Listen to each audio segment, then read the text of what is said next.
আমার মনে হয় অনেক কিছুকে না দেখিয়েও সেটাকে বোঝানো, অনেক কিছুকে না বলেও সেটা বোঝানো, তার মধ্যে অনেক বেশি মুনশিয়ানা আছে, অনেক বেশি ক্রেডিটেড। আজকে কি এত মানুষ ছবি করেছেন যে ছবিগুলো এক একটা ক্লাসিক ছবি হয়ে গেছে,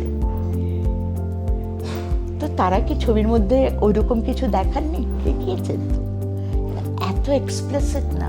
কেন আমি মানুষকে বোকা ভাববো? কেন যে আমাকে চামচ দিয়ে মুখে গিলিয়ে দিতে হবে?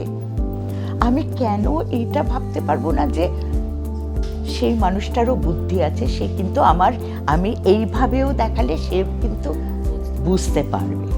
আমি তাকে আন্ডার এস্টিমেট করবো কেন? অ্যাডগুলো যেরকম আমি বলেইছি যে অ্যাডগুলোকে এত এক্সপ্লেন করার কি আছে? আমরা কি বোকা হচ্ছি না? আমাদের বুদ্ধি বাড়ছে, তো আমরা এগোচ্ছি না আমরা পেছাচ্ছি? এটাই আমার মনে হয়।